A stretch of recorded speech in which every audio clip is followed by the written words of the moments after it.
அன்பார்ந்த பெரியோர்களே, தாய்மார்களே, இந்த அற்புதமான நமோ கல்வி மற்றும் தொண்டு அறக்கட்டளை அதன் சார்பாக நடைபெறக்கூடிய இந்திய கனவுகள் 2047 தலைப்பை பாருங்க, எவ்வளோ அற்புதமாக வச்சிருக்கிறாங்க.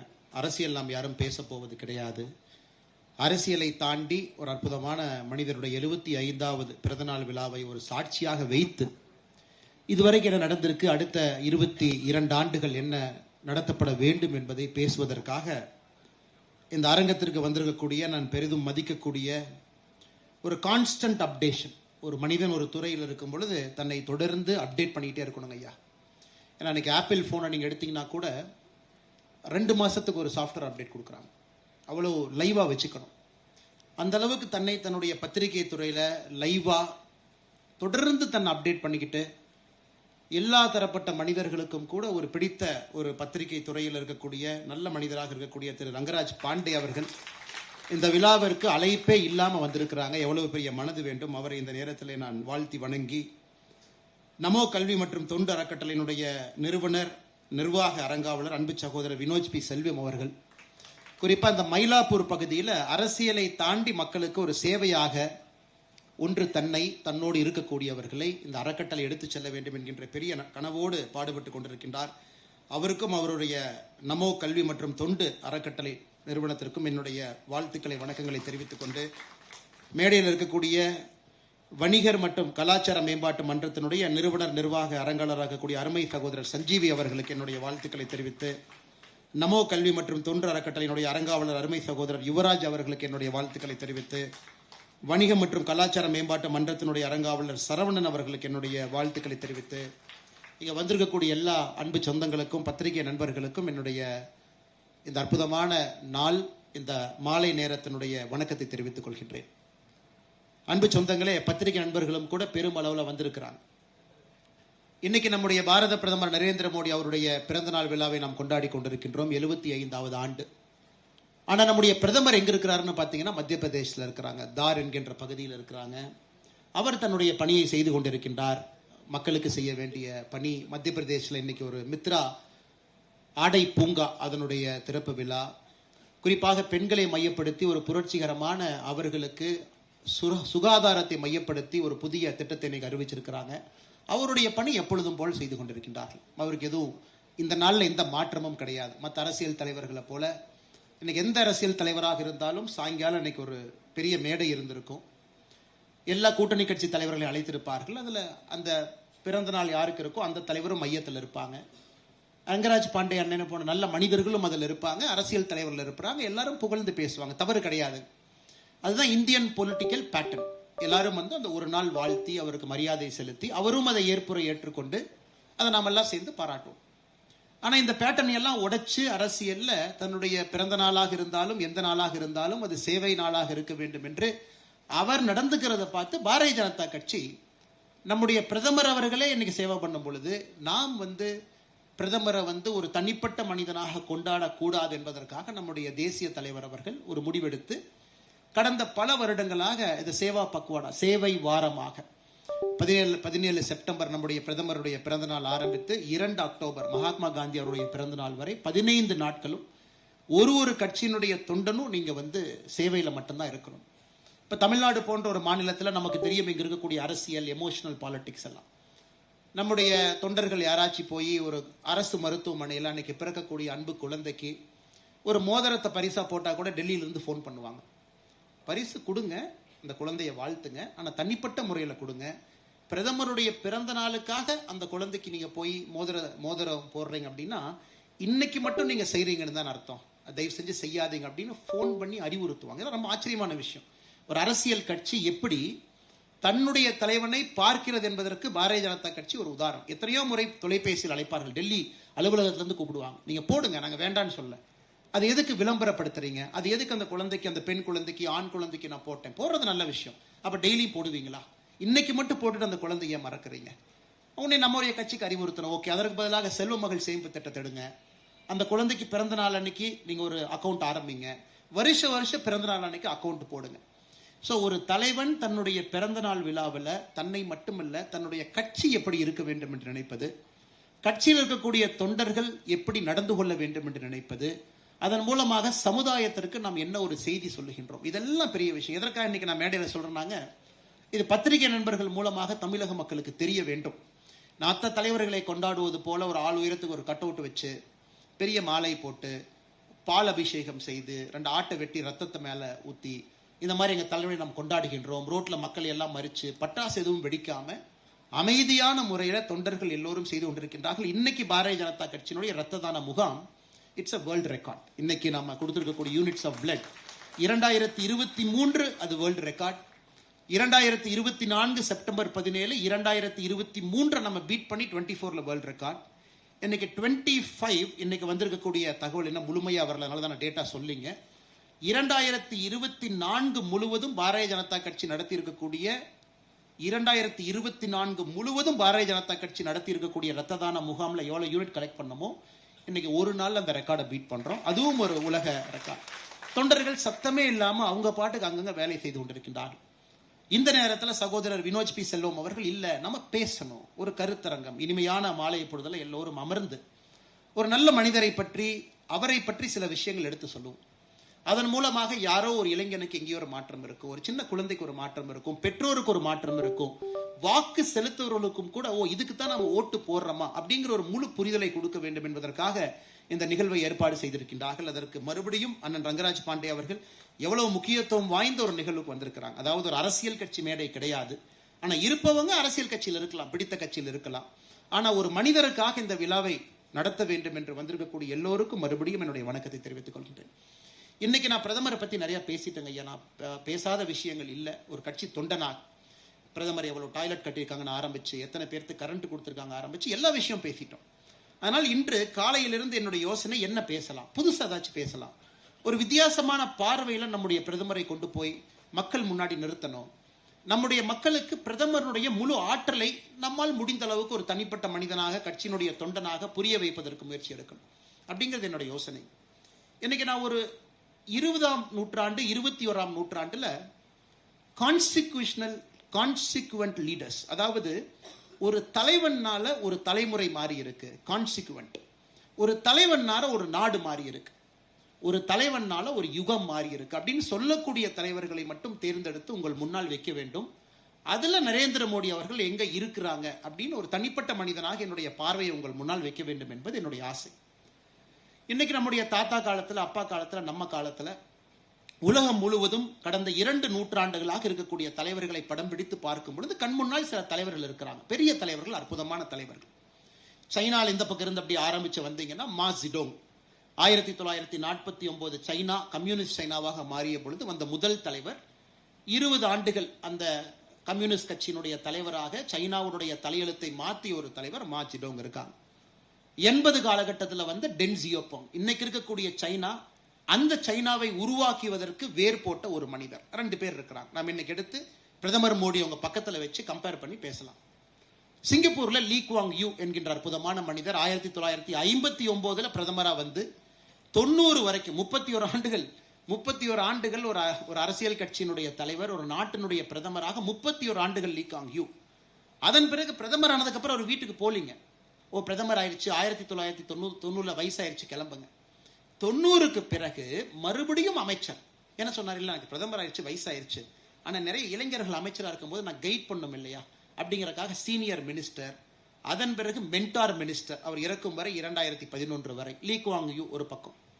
இன்னைக்கு அமெரிக்காவை பத்தி நம்ம பேசுறோம். அமெரிக்காவுடைய தலைமுறையை முழுமையாக மாற்றிய எஃப்டி ரூஸ்வெல்ட் 1932 அமெரிக்காவுடைய அதிபராக வந்து பதவியில் இறக்கும் வரை 1945 வரை எஃப்டிஆர் இருந்தார். இன்னைக்கு இந்த தலைவர்களை மையப்படுத்தி வின்ஸ்டன் சர்ச்சில் 1939 இருந்து 1945 எலெக்ஷன்ல ஒரு தோத்த வரைக்கும், நமக்கு சுதந்திரம் கிடைத்து எலெக்ஷன் அவங்க தோத்தாங்க. இந்த தலைவர்களுக்கு மத்தியில் நம்முடைய பாரத பிரதமர் நரேந்திர மோடி அவர்கள் எதற்காக யுக புருஷன் என்பதை சொல்வதற்காக நான் முயற்சி செய்கின்றேன். இன்னைக்கு அமெரிக்கால போய் கேட்டீங்கன்னா அவங்க டெமோக்ரஸியில் என்ன பொலிட்டிக்கல் பார்ட்டினா they call themselves as the 6th political பார்ட்டின்னு ஒரு வார்த்தையை பயன்படுத்துவாங்க. அப்ப நமக்கு ஆச்சரியம், எங்க அமெரிக்கால 6 பொலிட்டிக்கல் பார்ட்டி இல்லையே, 2 தான் இருக்கு அப்படின்னு. டெமோக்ராட் இருக்காங்க, ரிபப்ளிகன் இருக்காங்க. அப்ப எதுக்காக 6 பொலிட்டிக்கல் பார்ட்டின்னு சொல்றாங்கன்னா, ஒரு ஜனநாயகத்தில் அரசியல் கட்சிகளுடைய முகம் மாறிக்கிட்டே இருக்கும். எஃப்டி ரூஸ்வெல்ட் அவங்க எலெக்ஷன் 1932 ஜெயிக்கும் பொழுது அந்த எலெக்ஷன்ல பாத்தீங்கன்னா 6 ஸ்டேட்டை தவிர 44 ஸ்டேட் அவர் ஜெயிச்சிட்டார். 6 ஸ்டேட் மட்டும் தான் ஹெர்பர்ட் ஹூவர் ஜெயிச்சார். அப்ப என்ன சொன்னாங்கன்னா, it is a very important election. ஏன்னா டெமோக்ராட் ரிபப்ளிக்கனோட பேஸே மாத்திட்டு போயிட்டார். யார் இத்தனை காலமா டெமோக்ராட்டுக்கு ஓட்டு போட்டாங்களோ, ரிபப்ளிக்கனுக்கு ஓட்டு போட்டாங்களோ, எல்லாரும் மாறி ஓட்டு போட்டாங்க. அப்ப அது 5th political change, 5th political party. அதன் பிறகு 1960 காலகட்டத்திலிருந்து அமெரிக்காவில் 6th பொலிட்டிக்கல் பார்ட்டி, மறுபடியும் டெமோக்ராட் ரிபப்ளிக்கனும் மாறிடுச்சு. டொனால்ட் ட்ரம்ப் வந்ததுக்கு அப்புறம் மறுபடியும் ரிபப்ளிக்கனுடைய பேஸை மாத்திட்டார். ஸோ ஒரு 30 ஆண்டுகள் 40 ஆண்டுகளுக்கு ஒரு முறை ஒரு நாட்டினுடைய அரசியல் தளம் மாறிவிடும். ஏன்னா அந்த தலைவன் அந்த அரசியலை மாத்திட்டு போயிடுவான். அது வரைக்கும் ஓட்டு போட்டவங்க ஒரு மாதிரி இருப்பாங்க, அதன் பிறகு ஓட்டு போடுறவங்க வேற மாதிரி இருப்பாங்க, அரசியல் மாறிடும். அதற்கு சில இந்தியாவில் ஏன் காங்கிரஸ் கட்சி ஜெயிக்க முடியலன்னா, பொலிட்டிக்கல் பேஸ் மாறிடுச்சு, அரசியல் தன்மை மாறிவிட்டது. சுதந்திரத்தின் பொழுது காங்கிரஸ் வாஸ் கான்ஃபெடரேட், யாராக இருந்தாலும் எல்லாம் சேர்த்து வச்சுக்கிட்டாங்க. எனக்கு சோசியலிசம் வேணும், சரி நீ உட்காரு. எனக்கு கேபிட்டலிசம் வேணும், நீ உட்காரு. எனக்கு 2 வேண்டாங்க, மெர்கன்டைல்ஸ் வேணும், நீ உட்காருப்பா. ஸோ காங்கிரஸ் ஒரு கான்ஃபெடரேஷனாக இருக்கும் பொழுது ஜெயிச்சாங்க. அதுல ஜனசங்கம் வந்துச்சு, வேற வேற கட்சி. இன்னைக்கு மோடி அவர்களுடைய இந்தியாவில் அரசியல் பேஸ் தளம் மாறிடுச்சு. இன்னைக்கு பீகார்ல என்னதான் சார் என்னதான் அவங்க தொண்டைகளையே கத்தினாலும் கூட, நீங்க ரிசல்ட் வந்த பிறகு பாத்தீங்கன்னா, போன தேர்தலில் நம்ம ஜேடியு பிஜேபி சேர்ந்து எவ்வளவு ஓட்டு நம்ம வாங்கணுமோ அதை விட இன்னும் அதிகமான எம்எல்ஏக்களை பெற்று ஆட்சிக்கு வரும். இது நான் பாரதிய ஜனதா கட்சியை நம்பக்கூடிய, மோடி அவர்களை நேசிக்கக்கூடிய மனிதர்கள் இருக்கிறாங்க சொல்லுங்க. ஏன்னா பொலிட்டிக்கல் பேஸ் ஹஸ் சேஞ்ச்ட். அதே போல அசாம், வெஸ்ட் பெங்கால், அடுத்து வரக்கூடிய தேர்தலும் பார்த்தீங்கன்னா இன்னும் ஒரு படி மேல போகும். ஏன்னா மோடியினுடைய single biggest contribution to Indian democracy பார்த்தீங்கன்னா, பிஜேபியினுடைய கேரக்டரை முழுமையாக மாற்றிய ஒரு மனிதன். ஸோ மோடி அவர்கள் 2014க்கு வருவதற்கு முன்பு இந்த கட்சியில் நாங்கள் எல்லோரும் தொண்டர்கள் தான், எல்லோரும் பெரிய தலைவர்கள், அவங்கவுங்க காலகட்டத்தில் உயிரை கொடுத்து பாடுபட்டாங்க. ஆனால் பிஜேபி கட்சி என்ன சொன்னாங்கன்னா, ஃபார் ரைட் பார்ட்டி, ரொம்ப ரைட்ல இருக்கக்கூடிய ஒரு கட்சி, சித்தாந்தம் எக்ஸ்ட்ரீமா இருக்கும் அப்படின்னு சொல்லுவாங்க. பிஜேபியை உருவாக்குனவங்க, ஓட்டு போட்டவங்க யாருன்னா ஷாப்கீப்பர்ஸ், ட்ரேடர்ஸ் அண்ட் மெர்கன்டைல்ஸ் அப்படின்னு சொல்லி ஆங்கில நாளேடுகள்ல சொல்லுவாங்க. ஷாப்கீப்பர், மெர்கன்டைல்ஸ் அண்ட் ட்ரேடர்ஸ் 3 பேர் தான் உங்களுக்கு வணிகர்கள் தான், அது வணிகர்களுக்கான கட்சி. ஆனா இன்னைக்கு பாரதிய ஜனதா கட்சி அண்ணன் ரங்கராஜ் பாண்டே அவர்கள் உட்கார்ந்து உண்மையாலுமே ஒரு பிஹெச்டி தீசிஸ் பண்ணி இந்த கட்சி என்னன்னு பார்த்தா, அவரு சொல்லுவாரு, சில நேரத்தில் பார்த்தா அது லெஃப்ட் பார்ட்டி மாதிரி இருக்கேன், சில நேரத்தில் பார்த்தா அது ரைட் பார்ட்டி மாதிரி இருக்கேன், சில நேரத்தில் பார்த்தா அது ஒரு சென்ட்ரிஸ்ட் பார்ட்டி மாதிரி இருக்கேன். இன்னைக்கு பாரதிய ஜனதா கட்சி பார்த்தீங்கன்னா ஐடியாலஜிக்கல் ஃப்ரேம் ஒர்க்ல 3 பக்கமும் இருக்குது. 50 கோடி பேருக்கு வங்கி கணக்கா? உலகத்துல லெஃப்ட் தான் இந்த மாதிரி யோசிப்பாங்க. எப்படி நரேந்திர மோடி யோசிச்சார்?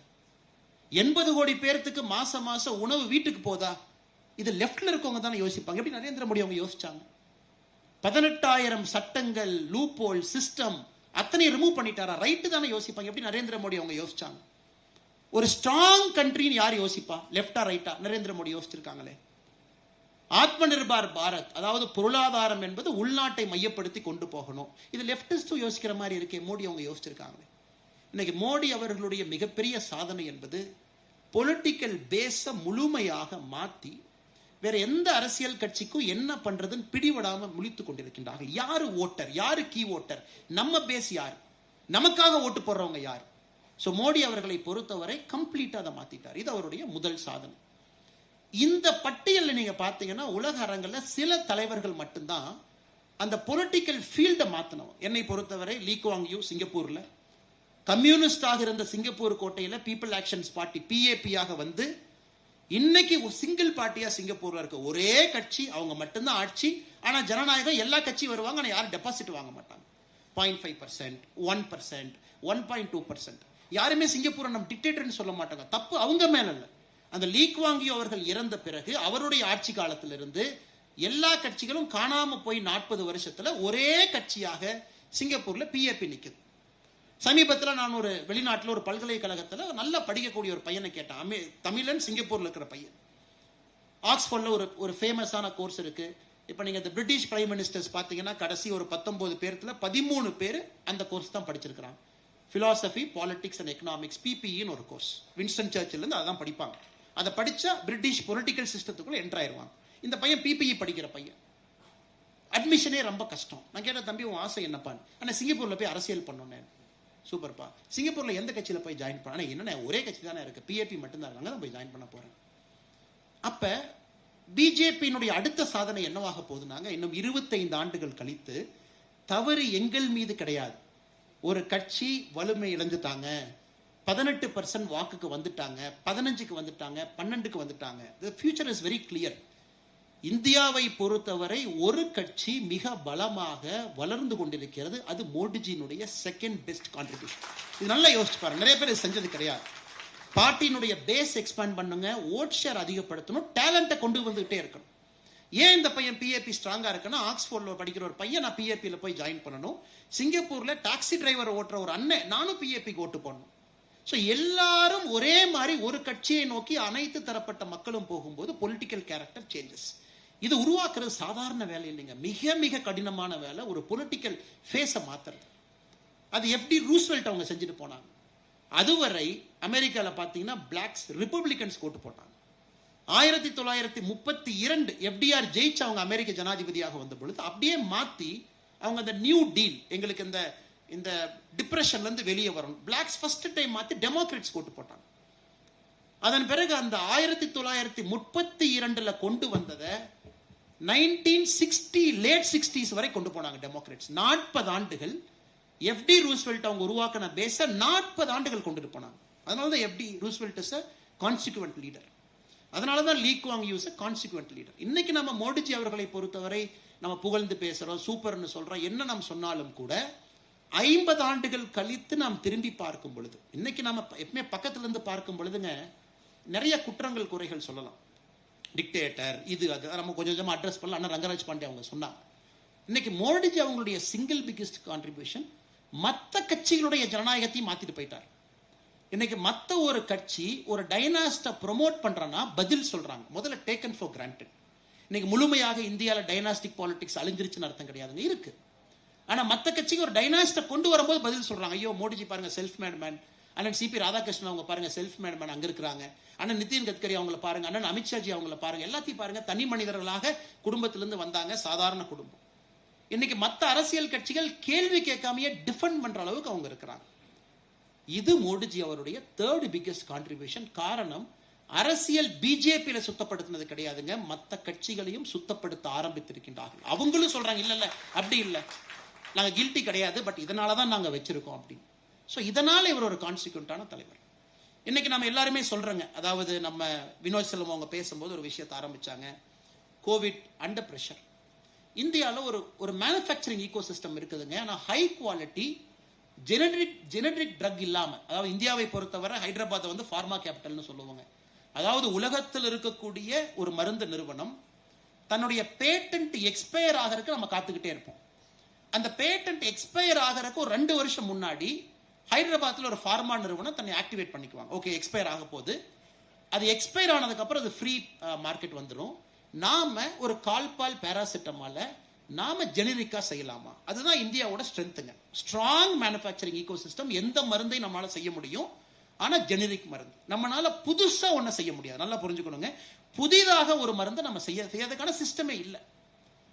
இன்னைக்கு நம்ம போட்டிருக்கக்கூடிய கோவிஷீல்டு, கோவேக்சின் நம்ம 2 போட்டிருக்கோம், பெரும்பாலும் மேட் இன் இந்தியாவில். அந்த கோவிஷீல்டு மருந்து நான் கொஞ்சம் நேரம் எடுத்து எதுக்கு சொல்றேன்னாங்க, அது அஸ்ட்ராஜெனகா அப்படிங்கிற நிறுவனம் கொலாபரேஷன்ல செய்யறாங்க. அது பூனேல சீரம் இன்ஸ்டிடியூட் அதை வாங்குறாங்க, அவங்க மாஸ் மேனுஃபேக்சர் பண்றாங்க, அவங்க வேர்ல்டுக்கு பண்றாங்க. இது ஒரு மாடல்.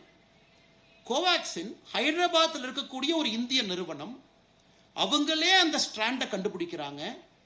டே 0ல இருந்து உலகத்துல சிந்திச்சு உருவாக்கணும் ஒரு வைரஸ், அதுவும் நம்ம கிட்ட இருக்கு. ஸோ நீங்க கோவேக்சின் கோவிஷீல்டு ரெண்டுமே வெரி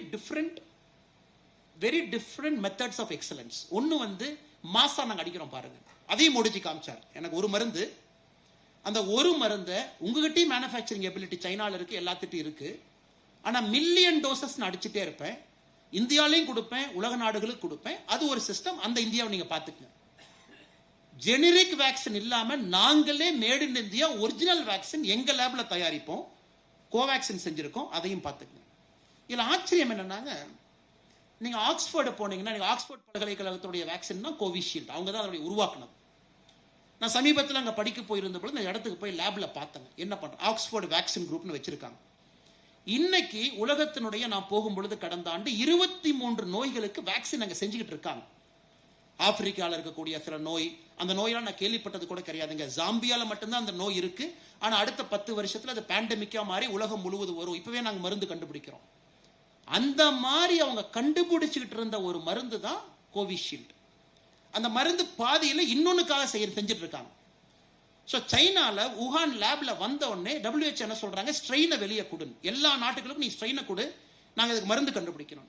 ஸோ WHO ஸ்ட்ரெயினை வாங்கி உலகத்தில் இருக்கிற எல்லாத்துக்கும் கொடுக்குறாங்க, ஃப்ரீ ஸ்ட்ரெயின். இங்க பாருங்க, சைஃபர் நீங்க பாருங்க, பிக்சர் இருக்கீங்க பாருங்க, அஸ்ட்ராஜெனகா பாருங்க, பாருங்க அந்த ஸ்ட்ரெயினுக்கு உங்களால கண்டுபிடிக்க முடியுமான்னு பாருங்க. ஜெர்மன்ல நீங்க பாருங்க, ஆக்ஸ்போர்ட் யூனிவர்சிட்டி நீங்களே செஞ்சுட்டு இருக்கீங்களே பாருங்க.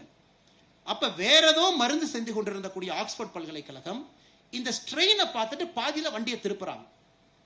வண்டியை திருப்பும் பொழுது 70% இன்னொரு நோய்க்காக கண்டுபிடிச்ச அதே மருந்த மாலிகுலரை மாத்தி கோவிஷீல்டுக்கு வருது. உடனே ஆக்ஸ்போர்ட் என்ன சொல்றாங்க, அஸ்ட்ராஜெனகாட்ட போறாங்க. இங்க பாருங்க, நான் ஒரு பல்கலைக்கழகம் தான், எங்க ரிசர்ச்சர் பசங்க தான் இருக்காங்க, நாங்க கண்டுபிடிச்சிட்டோம். ஆனா இதை ட்ரையல் பண்றதுக்கு எங்களுக்கு 4 பில்லியன் வேணும், அஸ்ட்ராஜெனகா நீங்க வாங்க. அவங்க ஆக்ஸ்போர்டோட சேர்ந்து பிரேசில் 4 இடத்துல ட்ரையல் பண்றாங்க. ட்ரையலும் பண்ணி முடிச்சாச்சு. இப்ப மாஸ் மேனுஃபேக்சரிங் அடிக்கணும். அப்ப சீரம் இன்ஸ்டிடியூட் அப்ரோச் பண்றாங்க, அவங்க கவர்மெண்ட் வர்றாங்க, மோடிக்கு சொல்றாங்க நோ ப்ராப்ளம். நம்ம இதை நல்லா புரிஞ்சுக்கணும்.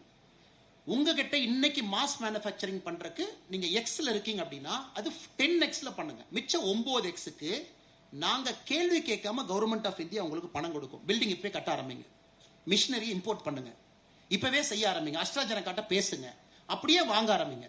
சோ ஒரு மனிதன் நாட்டினுடைய தலைவனாக இருக்கிறவங்க கிரைசிஸ்ல எப்படி யோசிக்கிறாங்க பாருங்க. பேனிக் கிரைசிஸ்ங்கிறது நம்மளை பேனிக் பண்ணிடுங்க. ஒரு கிரைசிஸ்ல நம்ம சின்ன ஒரு கடை வச்சிருக்கோம், நம்ம சின்ன ஒரு நிறுவனம் நடத்துறோம், நம்ம ஒரு டீச்சரா இருக்கோம், அரசியல்வாதியா இருக்கோம், கிரைசிஸ் நம்மளை பேரலைஸ் பண்ணிடும். அப்படியே பிபி எல்லாம் 160க்கு போயிடும், நம்மளால சிந்திக்க முடியாது. சில யுக புருஷன் மட்டும்தாங்க கிரைசிஸ் ஆப்பர்ச்சுனிட்டியா மாத்துறது சிந்திப்பாங்க. இது எப்படின்னாங்க, ஒரு கிரிக்கெட் மேட்சுக்குள்ள நீங்க போகும்பொழுது 24-5 நம்ம டீம் இருக்கு. 24-5 உள்ள போகும் பொழுது இன்னும் 5 விக்கெட் தான் இருக்கு. அடுத்த பால 6 அடிச்சு பவுலரை நிலைகுலைய வச்சுட்டா எப்படி விக்கெட் எடுப்பான் அப்படின்னு யோசிக்கிறது தான் மோடி அவர்கள் கோவிட் சமயத்துல யோசிச்சது. அந்த பேனிக்கி மோட்ல பேரலைஸ் ஆகாம ஃபைன், இந்த மாடலை நீங்க அடிச்சு பிரிங்க. பூனேல நீங்க கோவேக்சின் ஆந்திரால இருக்கிறீங்க, நீங்க அடிச்சு பிரிங்க, புதுசா கண்டுபிடிங்க. ஸோ இது மோடிஜியோடைய கான்ட்ரிபியூஷன். அதாவது கிரைசிஸ் மூமெண்ட்ல எல்லாம் நீங்க யோசிச்சீங்கன்னா அதில் ஒரு வழியை கண்டுபிடிப்பது மட்டுமல்ல, இந்தியாவை வேர்ல்டு லீடராக மாற்றுவதற்கு அவர் எடுக்கக்கூடிய முயற்சி. கிரைசிஸ்குள்ள ஒரு மாதிரி நம்ம போவோம், ஆனா கிரைசிஸ்ல இருந்து வெளியே வரக்கூடிய இந்தியா பார்த்தீங்கன்னா ஒரு மிக வித்தியாசமான நாடாக 2014 இருந்து யோசிச்சு பாருங்க. யூபி எலெக்ஷன் போறதுக்கு 3 மாசத்துக்கு முன்னாடி யாராவது நீங்க யோசிச்சு பாருங்க டிமானிட்டைசேஷன் கொண்டு வருவாங்களா? யூபி எலெக்ஷனுக்கு 3 மாசம்.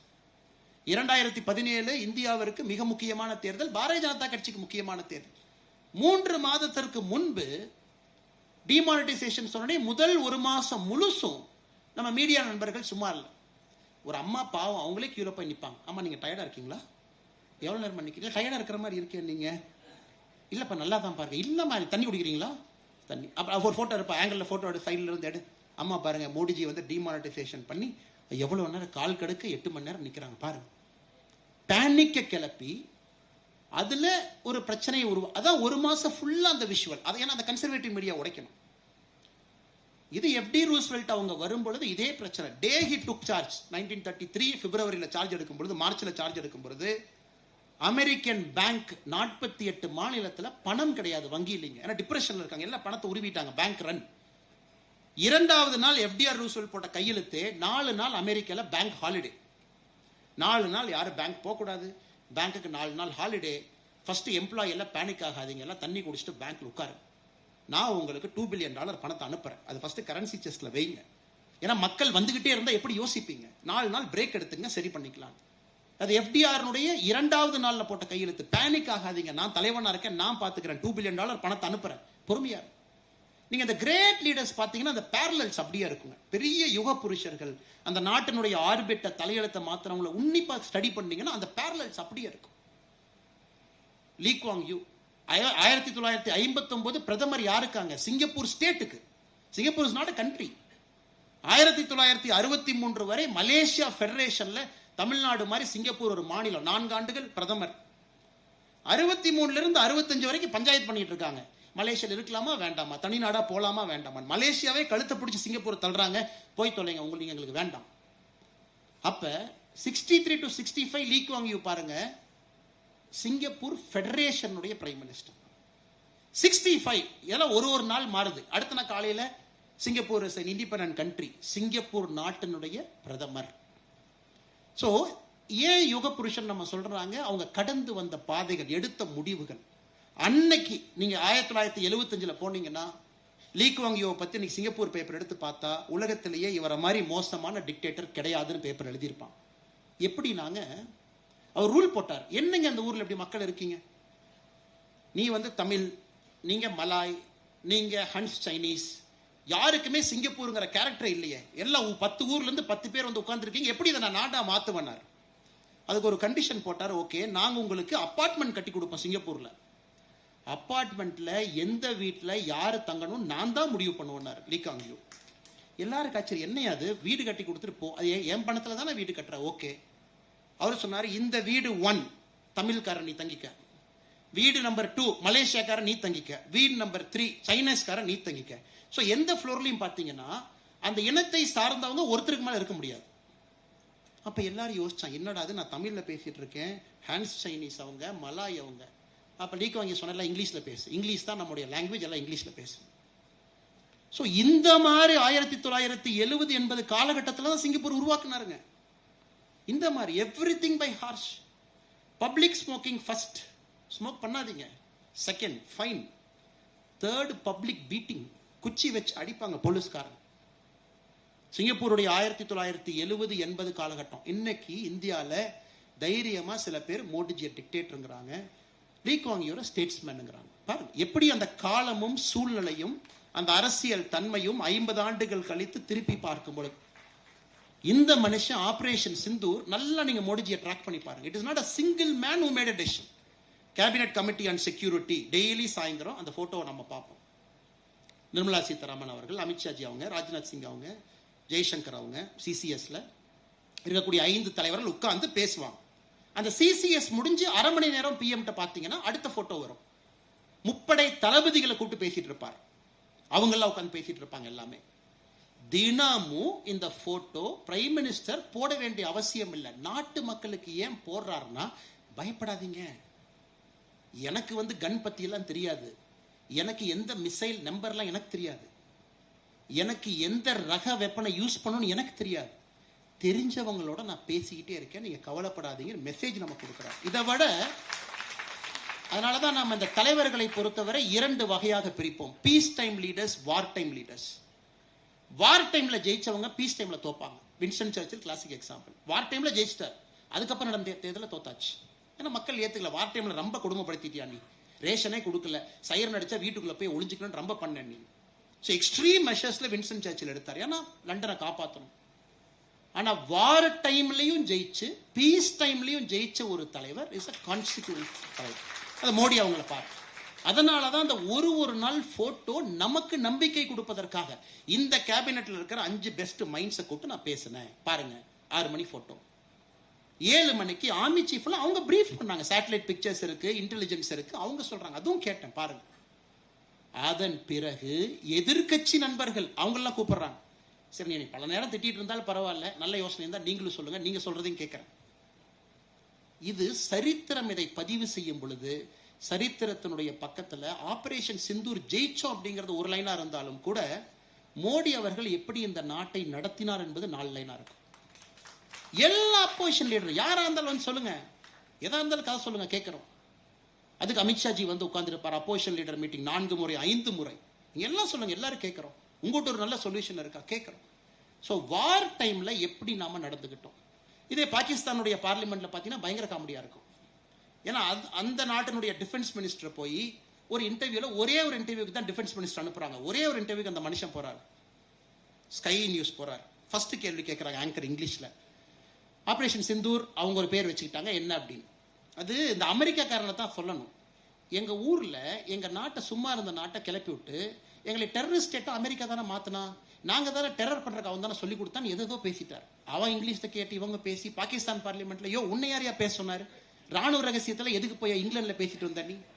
நம்ம டெரர் ஸ்டேட்டு, நம்ம டெரர் ஆர்ம் பண்றோம், டெரர் ஃபேக்டரி நடத்துறோம், இதெல்லாம் ஓப்பனாவா சொல்லுவாங்க அப்படின்னு. அதுக்கு பாகிஸ்தான் பார்லிமெண்ட் நடக்கூடிய டிபேட்டை சைட் பை சைட் பார்த்தீங்கன்னா அந்த ஊர்ல டிபேட் இதான் நடக்குது. இந்த ஆளுக்கு இங்கிலீஷே தெரியல டிஃபென்ஸ் மினிஸ்டருக்கு, அவன் ஸ்கை ஸ்போர்ட்ஸ்ல போய் இவ்வளவா வளருவான். நம்ம எத்தனை பேர்த்த வச்சிருக்கோம்? நம்ம டெரரிஸ்ட் அடுத்தோடனே பாகிஸ்தான் போடுற போட்டோ என்ன, நம்ம போடுற போட்டோ நம்முடைய 2 வீர மங்கையர்கள் அவங்க டெய்லி பிரீஃப் பண்றாங்க. ரங்கராஜ் பாண்டே அவங்க சொன்னது போல மதம் அதுல முக்கியம் இல்லைங்க, இருந்தும் அது முக்கியம். ஏன்னா we are giving a message. ஏன்னா உள்நாட்டுக்குள்ள கலவரம் வந்துடக்கூடாது, நல்லா புரிஞ்சுக்கணும். உள்நாட்டுக்குள்ள நம்ம பயங்கர ஜிங்கோயிஸ்ட் மோட்ல இருக்கும். இல்ல நம்ம பாகிஸ்தானை பிரிச்சிருவோம், இஸ்லாமிய நேஷன் அவங்க சாத்திருவோம். இங்க 2 பேர் ஒரு வெடியை கொளுத்தி ஒரு மசூதி பக்கத்துல போட்டா அது மத கலவரம். ஏன்னா எல்லாரும் ஒரே மனநிலைன்னு சொல்ல முடியாதுங்க. யாராவது ஒருவர் அந்த எமோஷனல் ஸ்டேட்ல தப்பு பண்ணுவாங்க. அதையும் யோசிச்சு ஒரு பிரஸ் பிரீஃபிங் வச்சு இந்த நாட்டில் எல்லோரும் அமைதியா இருப்பதுதான் இன்னைக்கு முக்கியம். ஒரு ஸ்ட்ராங் மெசேஜ் எத்தனை பேர் செய்வாங்க யோசிச்சு பாரு. எந்த அளவுக்கு டீப்பா ஒரு நாட்டினுடைய தலைவர் யோசிக்கிறாங்க பாரு. அதனாலதான் ரங்கராஜ் பாண்டே அவர்கள் சொல்லும் பொழுது we are blessed to have Modi ji in crucial moments. முக்கியமான நேரத்தில் மோடி போட ஒரு தலைவர் வேலை செய்தது நாம் செய்த தவம். அதை நம்ம கண்டிப்பா ஏத்துக்கணுங்க. அதை பாகிஸ்தான் பார்த்தா அவன் போட்டோ என்ன போடுறான், டெரரிஸ்ட் இறந்த பிறகு ஆர்மிக்கார யூனிஃபார்ம்ல போய் சல்யூட் அடிச்சிட்டு இருக்கான் அந்த சவர்பெட்டிக்கு. ஏன் ஆல்ரெடி நீ டெரர் ஃபேக்டரி நடத்துறேன்னு தெரியும். இன்னைக்கு ஜெய்சி முகமது டெப்டி கமாண்டர் ஒருத்தர் கொடுத்திருக்காரு. இந்தியா மிசைல் எப்படிங்க அடிச்சாங்க, துல்லியம் அடிச்சான் சார். நம்ம ஜெய்சி முகமது தலைவன் முகமது அவர் பேரு மசூத் அசார், அவருடைய அக்கா பாடியை 2 வெட்டிட்டானுங்க சார். அப்படியே மிசைல் அடிச்சு அடியில பாடி 2 போயிடுச்சு. இன்னைக்கான கமெண்ட்ரி கொடுத்துருக்கான்ட்டு வர்ணனை கிராஃபிக் வர்ணனை கொடுத்துட்டு இருக்கான். அவ்வளவு அக்யூரேட்டா அடிச்சாங்க சார். சும்மா அடிக்கல சார். அவன் நம்ம விடலாமா சார்? இதெல்லாம் சொல்லிட்டு கடைசியில் ஜெய்சி முகமது என்ன சொல்லுவாங்கன்னா அந்த நாட்டை நம்ம விடலாமா சார்? இது நடந்து கொண்டிருக்கு. நாம கொடுத்த மெசேஜிங் பாருங்க, ஒரு கிளாரிட்டி, கம்யூனிகேஷன். நாட்டு மக்களுக்கு டெய்லி நம்ம சொல்ற விதம். ஒரு பொய் செய்தி போடுறாங்க, உடனே நாம அதை எப்படி டேக்கிள் பண்றோம். ஒரு வார் டைம் லீடர், ஒரு வார் டைம்ல ஒரு தலைவனாக மோடிஜி எப்படி வழி நடத்தினாங்க அதையும் நாம் புரிந்து கொள்ள வேண்டும். இன்னைக்கு நம்ம எல்லாம் சொல்றோம் மோடிஜி எல்லா நாட்டுக்கு போனாங்க, விருது வாங்கினாங்க, வந்தாங்க, நமக்கு பெருமை, ட்விட்டர்ல போடுறோம், நமக்கு சந்தோஷம். ஓ நம்ம தலைவனுக்கு இவ்வளவு விருது கொடுக்குறாங்களா, இந்தியாவுக்கு கொடுத்த விருது மாதிரி. யாருக்காவது வாய்ப்பு இருக்கும் பொழுது நீங்க அபுதாபி போகும் பொழுது குழந்தைகளோடு நீங்க எப்பாச்சும் ஃபியூச்சர்ல போகும் பொழுது அபுதாபியில் ஹிந்து கோயில் ஒன்று கட்டியிருக்காங்க. BAPS அமைப்பு, குஜராத்தை சார்ந்த ஒரு அமைப்பு, சாமிநாராயணன் செக்ட் அவங்க. அந்த கோவிலுக்கு நீங்க போகணும். கோவிலுக்கு போறீங்க அப்படிங்கிறத விட அந்த கோவில் எப்படி கட்டப்பட்டது என்பதை நீங்க உணரும். இந்த ஐக்கிய அரபு எமிரேட்ஸ் UAE பொறுத்தவரை இந்த 7 எமிரேட்ஸ் எமீரகங்கள் ஒன்னா இருக்கிறாங்க. ஒரு ஐடியல் ஒர்க்ஷிப் அங்க ஸ்டேட் கிரைம். அதாவது ஒரு சிலையை கொண்டு போய் நான் ஒரு பொது இடத்துல வழிபட்டேன் அப்படின்னா you will be arrested and given the strictest punishment. ஏன்னா ஐடியல் ஒர்க்ஷிப் அவங்க எதிரி. எஸ், அந்த நாட்டுடைய சட்டம், அவங்க மதம், அவங்க நடத்துறாங்க, நம்ம ஒபே பண்ணணும். யாருமே ஐடியில கொண்டு போனீங்கன்னா ஏர்போர்ட்டை தாண்டில நீங்க கொண்டு போக முடியாது துபாயில இருந்து. ஸோ அந்த நாட்டில் ஒரு கோவில் கட்டுறாங்க. அது குறிப்பா அபுதாபியை பொறுத்தவரை வெரி ஸ்ட்ரிக்ட் இஸ்லாமிக்லா இருக்கக்கூடிய நாடு. சமீபத்தில் அந்த கோவிலுக்கு சென்றிருந்த பொழுது அங்க இருந்த சுவாமி பிரம்ம விகாரி தாஸ் அந்த கோயிலை பார்த்துக்கிற சாமிகிட்ட சொன்ன, சாமி எப்படி சாமி இங்க கோயில் கட்டினீங்க? 2 பேர் தாங்க காரணம், மேல கடவுள், இன்னொன்னு மோடி அப்படின்னாரு. எப்படி சாமி மோடி காரணம்? அவங்களுடைய செட்டில் ஒரு பெரிய சுவாமி, பிரமுக் சுவாமி, 1997 அபுதாபி போறாங்க, ஷார்ஜா மண்ணுல போறாங்க, எல்லாம் தூக்கிட்டு போறாங்க. போகும்போதே சொல்றாங்க இறக்கி விடுங்கப்பான்னு. அந்த சாமி அப்பயே ரொம்ப வயதான ஒரு சாமி, பெரிய சாமி, கீழே இறக்கி விடுறாங்க. அந்த மண்ணை கையில் எடுத்துட்டு அப்படி கண்ணில் வச்சு சொல்றாரு, இந்த இடத்துக்கு ஒரு கோயில் வந்துரும்பா ஒரு நாள். சுத்தி இருக்கவங்க சொல்றாங்க, என்ன சாமி பேசுறீங்க? இது ஒரு இஸ்லாமிக் நாடு, கடுமையான ஷரியாலா இருக்கக்கூடிய ஒரு நாடு, சிலையே உள்ள கொண்டு வர முடியாது. எப்படி நமக்கு ஒரு மனுஷன் வருவான், எல்லாம் பொறுமையா இருங்க, அவன் கோயில் கட்டுவான். 97 சொன்னதை அந்த கோயிலுக்குள்ள போனீங்கன்னா வீடியோ போட்டு காட்டுவாங்க. ஏதோ நம்ம போனதுக்காக ஒரு ஸ்டோரியை கிரியேட் பண்ணி சொல்லிட்டாங்க. அந்த சுவாமி சொன்னது ஒரு டிவோட்டி வீடியோ எடுத்து அந்த எக்ஸ்பீரியன்ஸ் சென்டருக்கு போகும்போது அந்த வீடியோ நீங்க பாப்பீங்க. ஒரு மனுஷன் வருவான், பொறுமையா இருங்க, he will build it. அதன் பிறகு நரேந்திர மோடி அவர்கள் வர்றாங்க, இந்தியாவுடைய தலைவராக, பிரதமராக நட்பை உருவாக்குறாங்க ஷேக் சயீத் அவங்களோட, அங்க இருக்கக்கூடிய அதிபரோட. அப்ப இந்த BAPS போய் நைஸா போய் அந்த ராஜாட்ட போய் கொடுக்குறாங்க. ராஜா, எங்களுக்கு தெரியும் நீங்க இஸ்லாமிய நாடுன்னு எங்களுக்கு தெரியும், எதையுமே அனுமதிக்க மாட்டீங்கன்னு தெரியும். எங்களுடைய அன்பான வேண்டுகோள், இந்த ஊர்ல 10 பேர் இருக்காங்கன்னா 2.5 பேர் தான் உள்நாட்டுக்காரங்க இருக்கீங்க, 7.5 பேர் வெளிநாட்டுக்காரங்க இருக்காங்க. அது எங்க நாட்டில இருந்து 3.5 பேர் நாங்க இருக்கோம், 2.5 பேர் நீங்க இருக்கீங்க. அதுவும் பாருங்க, அந்த நாட்டில் இருக்கக்கூடிய எமிரேட்டியே மைனாரிட்டி. 10 எமிராட்டி இருக்காங்கன்னா 2.5, 10 மக்கள் இருக்காங்கன்னா 2.5 பேர் தான் எமிராட்டி. அதுல அந்த ராஜாவை நீங்க கன்வின்ஸ் பண்ணும். பாருங்க, ஒரு அப்ளிகேஷனை கொடுக்குறாங்க, ராஜா வாங்கிக்கிறாரு, வச்சுக்கிறாரு. சரி ரைட்டு பார்ப்பாங்க, கண்டிப்பா யோசிக்கிறாங்க. மோடிஜி 2014 போறாங்க, ஃபர்ஸ்ட் விசிட் போறாங்க, ஃபர்ஸ்ட் டேர்ம்ல போறாங்க, முதல் வருஷம் போறாங்க. அப்ப இந்த சாமியெல்லாம் பார்க்கும் பொழுது மோடிஜி அந்த யுஏஇ எமிரேட்ஸ் அறிமுகப்படுத்துறார் ஷேக் ஜயீத் அவங்கள. மை பிரதர் மீட் ஹிம் அப்படிங்கிறார், என்னுடைய சகோதரன், அவரை பாருங்க. அப்ப இந்த சாமிக்கு லைட்டா ஒரு நம்பிக்கை வருது, சகோதரன் சொல்றாங்க, உண்மையாலுமே நடந்துட மாட்டிருக்கு. அது நம்ம 97 பிரமுக் சாமி சொன்ன மனிதர் இவர் தானாட்டிருக்கு. 2 ஆண்டுகள்ல 2017 வரைக்கும் அப்படியே கொண்டு போறாங்க. கோவிட் அப்ப நாம செய்யக்கூடிய வேலை எல்லாம் 2017 மறுபடியும் அப்ளிகேஷன் கொடுக்குறாங்க. இது ரொம்ப முக்கியங்க, அதுக்காக தான் நான் நேரம் எடுத்து சொல்றேன். கோவிட்ல அவங்க செய்யக்கூடிய வேலையை பார்த்து அந்த ஷேக் ஜயீத் அவர்களுக்கு, அந்த மன்னருக்கு ஆச்சரியம். நாமெல்லாம் சோஷியல் டிஸ்டன்சிங்கிறோம், இவங்க சாப்பாடு எடுத்துட்டு வீதியில வந்து அவங்க ஊருக்காரங்கள்ல எமிரேட்ஸி நம்ம சகோதரர்களுக்கு சாப்பாடு கொடுக்குறாங்களே, நம்ம கிட்ட நிக்கிறாங்களே, மாஸ்க் இவ்வளவு ரிஸ்க் எடுக்கிறாங்களே அவங்கெல்லாம். அந்த பீரியடும் போது மோடிஜி அவர்களுக்கு நட்புணர்வை ஏற்படுத்திக்கிட்டே வர்றாங்க. இன்னைக்கு பாருங்க, மோடிஜி அவர்கள் இஸ்லாம் எதிரின்னு இங்க யாரோ ஒருத்தர் ஒரு லைன்ல சொல்லிட்டு போயிருவான், பட் ரங்கராஜ் பாண்டே அண்ணா இங்க இருக்க போறவங்க அவங்க அரை மணி நேரம் கத்தணும், இல்ல இஸ்லாம் எதிரி இல்லை. இது ஒரு சின்ன உதாரணம் இந்த ஸ்டோரி. 2021 ராஜாவே கூப்பிடுறார், மோடியை பார்த்தேன், உங்களை பார்த்தேன், உங்கள் வேலையை பார்த்தேன், கோயில் கட்டிக்கங்க. இருந்தும் இந்த சாமிக்கு ஒரு பயம், ஐயோ நம்ம கோயில் கோபுரமா இருக்குமே, அங்க கோபுரனாவே கோவிச்சுக்குவாங்களே, கோபுரம் கட்ட வேண்டாம். 2 டிசைனை போட்டு எடுத்துட்டு போறார் 2021. ஒரு டிசைன் வந்து கோவில் கோபுரங்கள் நம்ம கோபுரம் மாதிரி, இன்னொரு டிசைன் வந்து ஒரு பெரிய சிலிண்ட்ரிக்கல் பில்டிங்குள்ள கோவில், வெளியிருந்து பார்த்தா அது கோயில் மாதிரி இருக்காது. உடனே மோடிஜியும் ஷேக் ஜயீத் அவங்களும் இருக்கும் பொழுது அந்த 2 அப்ளிகேஷன் எடுத்துட்டு போய் கொடுக்குறாரு. மோடிஜி கூப்பிடுறாரு, வாங்க அப்படின்னு, பிரசிடென்ஷியல் பேலஸ்ல மோடிஜியினுடைய மறுபடியும் அரசு பயணத்துல. அப்ப அவர் சொல்றாரு, சார் நீங்க 2 பேரை பார்த்து செலக்ட் பண்ணி ஒரு டிசைன் கொடுத்தா, எது கொடுத்தாலும் எங்களுக்கு சந்தோஷம், கோயில் மாதிரி கொடுத்தாலும் நாங்க கட்டிக்கிறோம் சந்தோஷமா, கோவில் வேண்டாம்னு நினைச்சீங்கன்னா ஒரு சிலிண்ட்ரிக்கல் கொடுங்க, உள்ள கோயில் கட்டிக்கிற, வெளியிருந்து தெரியாது.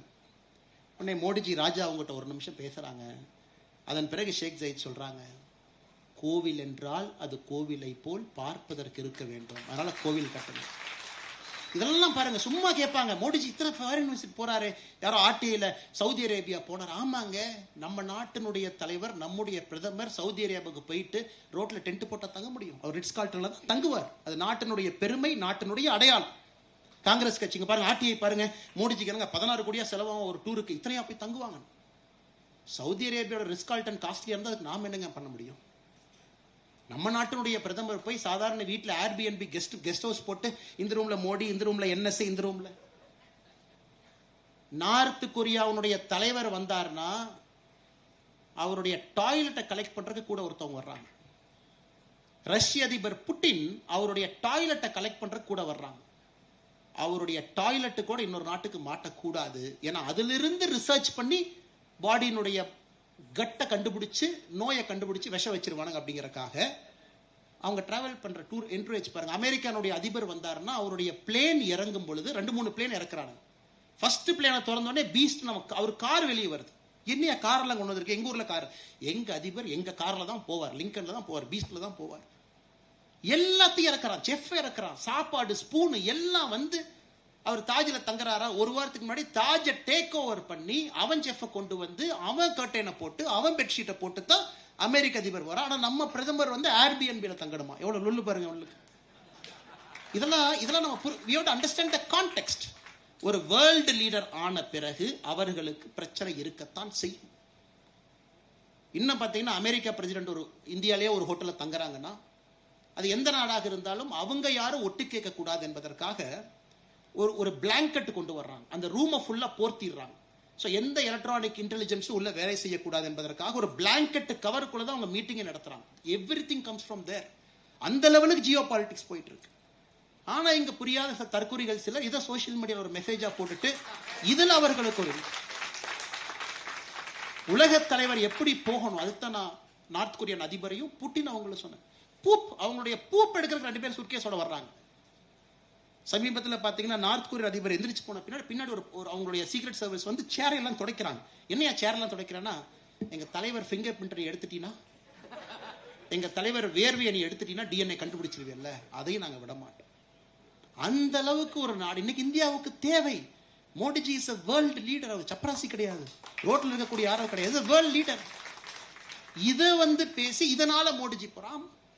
இல்ல மோடிஜி எத்தனை சட்டையை மாத்துறாரு, எத்தனை மோடிஜி என்ன நவம்பர் 26, 2008 மும்பை அட்டாக் நடந்த பொழுது ஒரே நாள் 4 சட்டையா மாத்தினார்.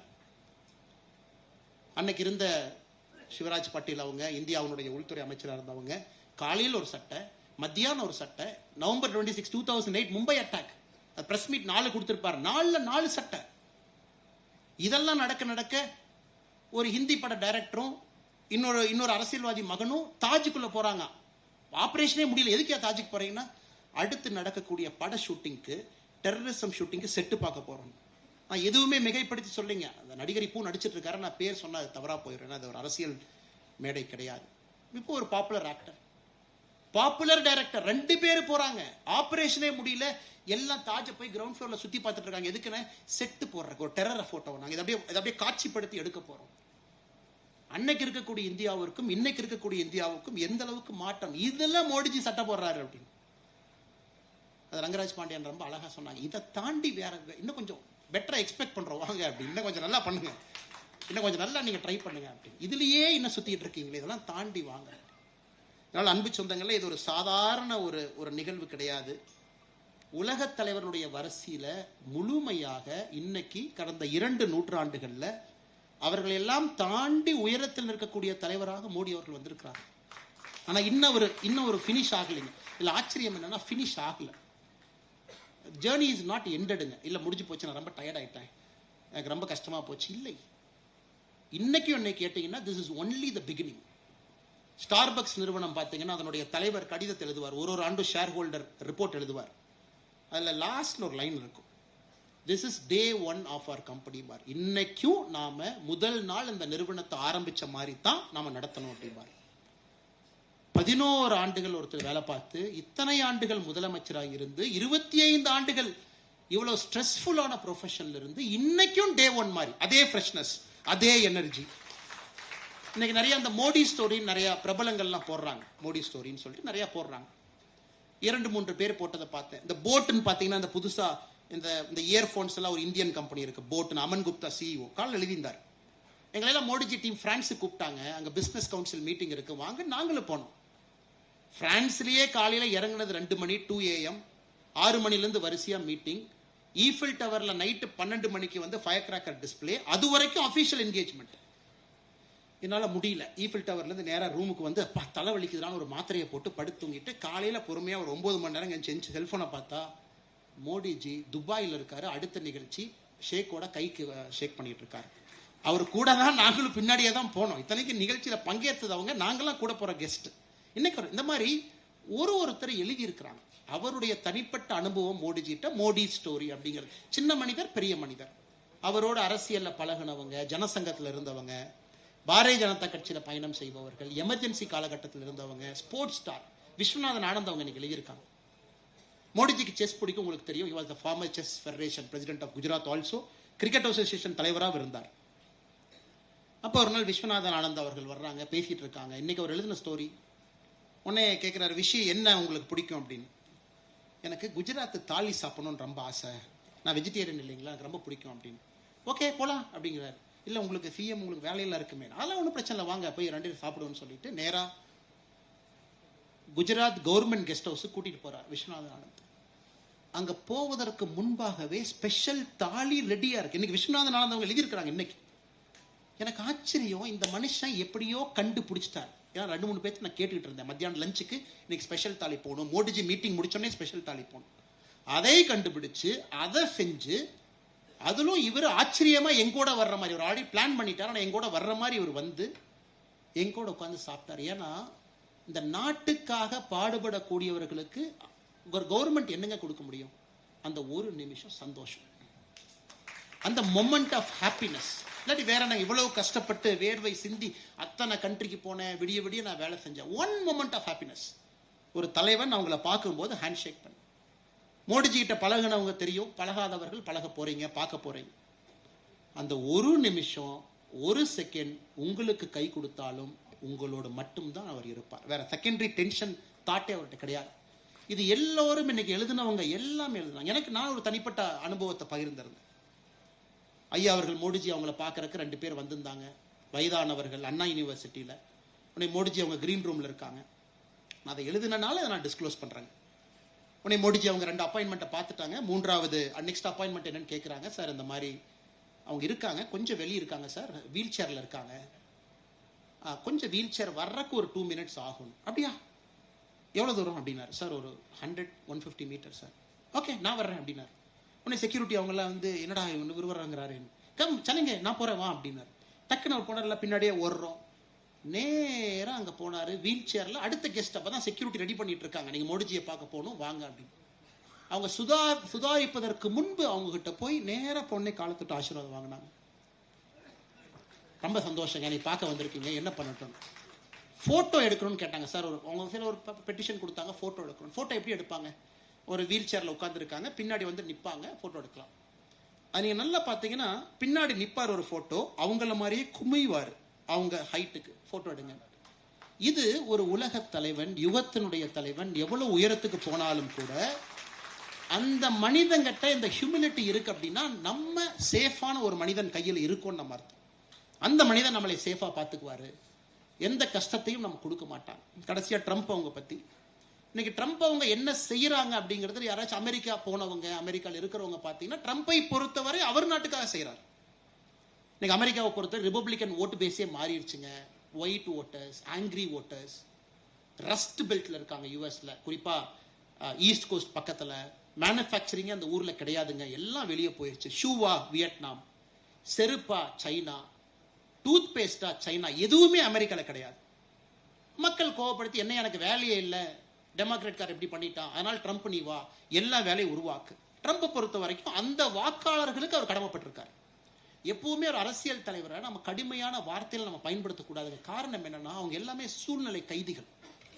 இப்ப மோடிஜி அவங்க பார்த்தீங்கன்னா வார்த்தை எப்பவே விட்டுருக்கலாம். அதுவும் அவருடைய ட்ரம்போட ட்ரேட் அட்வைசர் பீட்டர் நவரோன்னு ஒருத்தர், அவர் பயன்படுத்தக்கூடிய வார்த்தைகள் பார்த்தீங்கன்னா யாராக இருந்தாலும் நம்ம அருவாள் எடுத்துட்டு போய் 2 வெட்டிட்டு வந்துடலான்னு தோணும். ஒரு ட்வீட்டை பார்த்தா, என்னையா இப்படி எழுதுறேன் எங்க நாட்டை பத்தி, ஏதோ நான் ஏதோ பிச்சைக்காரங்க மாதிரியா ட்வீட் எழுதுறேன். அது எவ்வளவு கூலா காமா அவரு புரிஞ்சுட்டார். ஓகே இது உங்க பேஸ், இது உங்க பிரச்சனை, ஃபைன், அதுல இருந்து நீங்க வர்றீங்க, இது ஏன் நாடு, இது என் பிரச்சனை, நான் இங்கிருந்து நான் வர்றேன், 2 பேரும் மீட் பண்ணி பேசுவோம்.